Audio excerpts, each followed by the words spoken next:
Pak Jokowi itu kan menggunakan ijazah itu sudah beberapa kali untuk proses pencalonan. 2 kali di Solo, 1 kali di Jakarta, 2 kali tingkat nasional.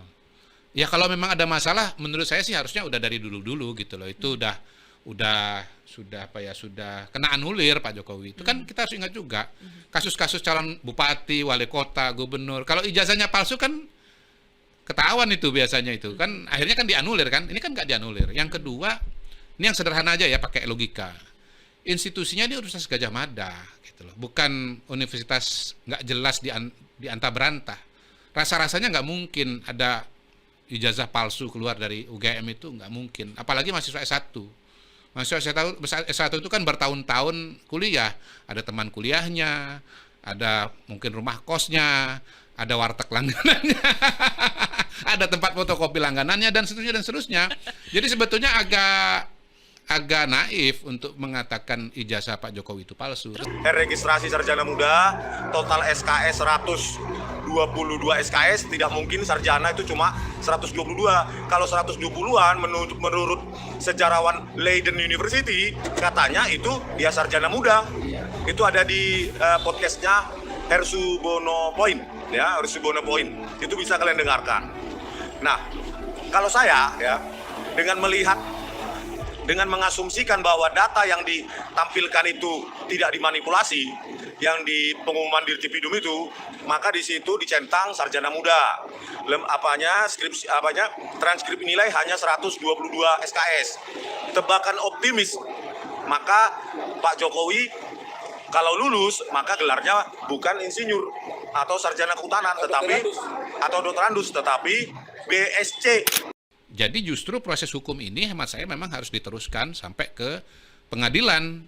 Panggil aja nanti saksi-saksi gitu yang bisa mendukung ijazahnya Pak Jokowi. Apakah itu palsu atau tidak gitu. Dan ijazahnya nanti dibuka di sana gitu. Kalau hasil kalian, ya, ini saya ingatkan kepada laboratorium forensik Bareskrim, kalau kalian merasa bahwa hasil kalian itu reliable dan otentik, maka harus siap kita sama-sama bersepakat untuk menentukan laboratorium yang independen di luar negeri. Kami yang biayai urunan. Kalau hasil kalian reliable, handal, tanpa intervensi, maka harus siap. Itulah namanya scientific. Ini kan institusi resmi, lembaga negara gitu loh. Kalau kita tidak percaya kepada aparat hukum sendiri, ya jangan tinggal di Indonesia menurut saya.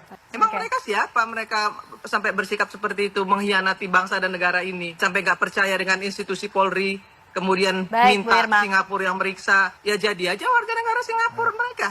Emang mereka siapa? Uji saintifik itu harus bisa direkonstruksi orang lain, diuji oleh orang lain, dan hasilnya harus konvergen, konklusif. Harus siap, gitu loh.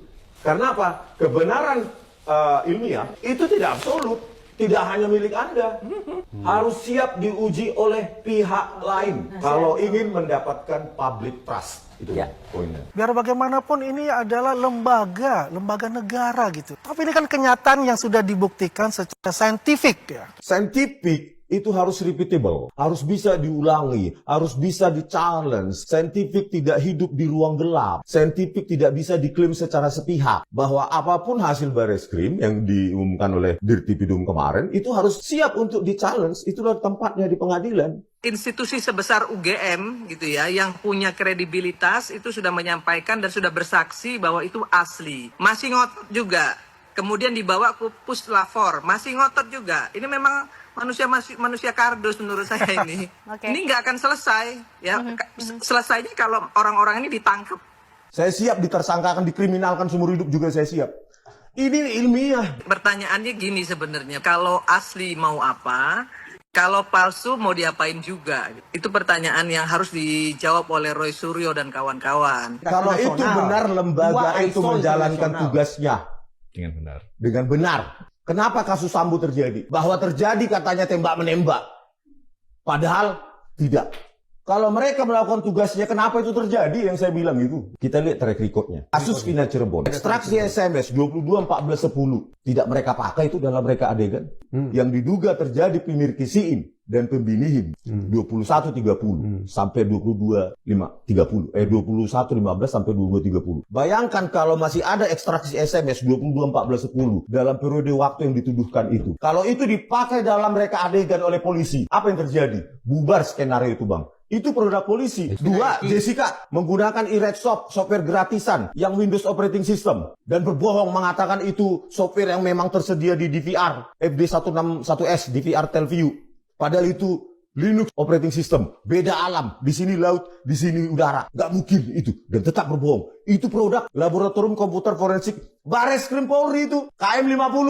Mau saya ceritakan? Apalagi KM50, polisi memerintahkan data CCTV, HP di rest area KM50 dihapus. Belum lagi genangan data tidak di polis lain, dibersihkan.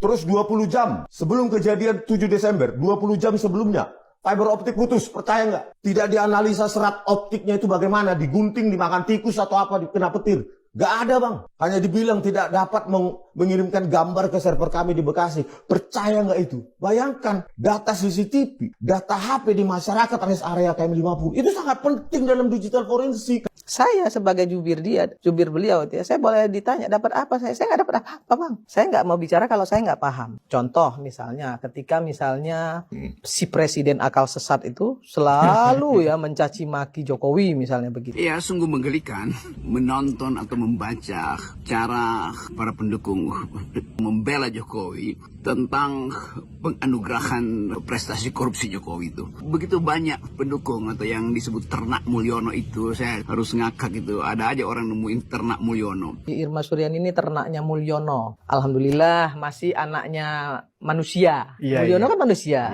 Daripada anak onta dengan anak banteng. Ya kan? Berarti kan kalau dia disebut anak onta, dia disebut anak banteng, berarti kan anak binatang. Betul. Kalau saya masih disebut anak Mulyono, berarti anak manusia.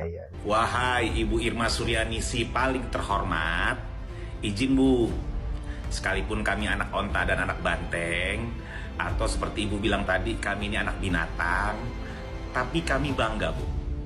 Pertama, karena kami bagian dari anak binatang yang tidak merusak konstitusi, ya.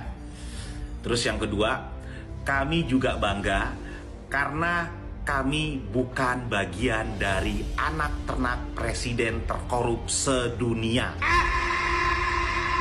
Bagian paling nista dari manusia yaitu kerakusan kendati sudah kenyang. Binatang itu kalau sudah kenyang dia nggak akan makan jatah dari binatang yang lain tuh.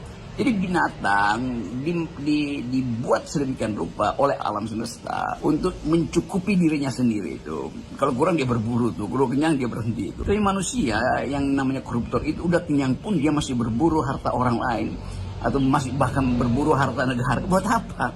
Kan kalau kita terangkan, binatang itu punya kecukupan. Manusia itu tidak mungkin jadi binatang. Dia bisa jadi di atas binatang, yaitu berupaya untuk tidak rakus, atau menjadi di bawah binatang, yaitu mengeksploitasi naluri rakusnya. Kan itu.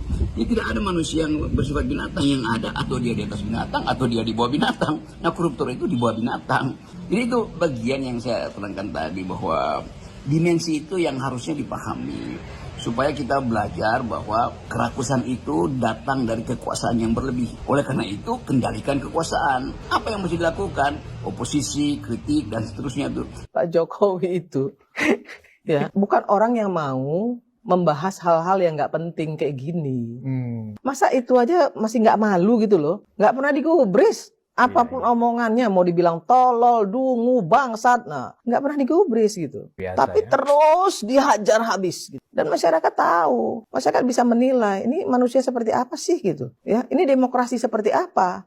Kalau bisa membajingan-bajinganin orang karena dia seorang filsafat gitu ya, seorang bisa dibilang pakar filsafat lah gitu ya. Menurut dia, kemudian dia bisa ngomong, saya nggak bicara dia sebagai manusia, dia bicara sebagai presiden, tai kucing lu lah. Ya kan? Dia presiden dan dia juga manusia, nggak bisa dipisahin. Apakah dia presiden, dia sebagai posisi dia sebagai presiden atau sebagai manusia, nggak bisa dipisahin. Terus lu bisa anjing-anjingin, lu bisa bajingan-bajinganin. Jadi bagi saya nggak ada soal itu. Saya akan terus kasih kritik, saya akan terus kasih argumen. Tapi saya mencintai bangsa ini, negeri ini saya cintai. Yang saya nggak cintai adalah politik busuk. Yang saya cintai adalah pejabat busuk, presiden busuk, menteri busuk. Ngapain cintain mereka tuh? Mereka umurnya 5 tahun. Bangsa ini umurnya sepanjang hidup. Itu poinnya. Karena itu saya memilih untuk menghina Presiden Jokowi. Bukan Jokowi sebagai persona. Yang saya hina jabatan dia tuh. Yang saya kritik jabatan dia. Rocky Gerung menghina presiden. Loh, presiden bukan orang. Presiden itu fungsi, jabatan. Presiden ada martabat. Presiden tidak punya martabat. Presiden itu disebut bermartabat ketika dia menjalankan fungsi sebagai raja. Karena tubuh publiknya menyatu dengan tubuh privat. Martabat itu hanya ada pada orang berikan, itu disebut human dignity. Dignitasnya pada manusia. Itu satu frasa. Human dignity. Saya menghargai manusianya, bukan jabatannya. Itu yang mesti jelas di kita tuh. Karena itu saya heran. Kenapa kalau saya memaki-maki presiden, saya diomelin? Kenapa orang yang memuji-muji presiden tidak diomelin? Kan dua-duanya deskripsi. Memuji dan memaki itu dua-duanya kualitas yang sama derajatnya. Pujian jadi pujian karena ada yang memaki. Makian jadi makian karena ada yang memuji itu. Bifurkasi itu yang mau saya terangkan. Saya terangkan sebagai dosen ya. Lu sendiri siapa?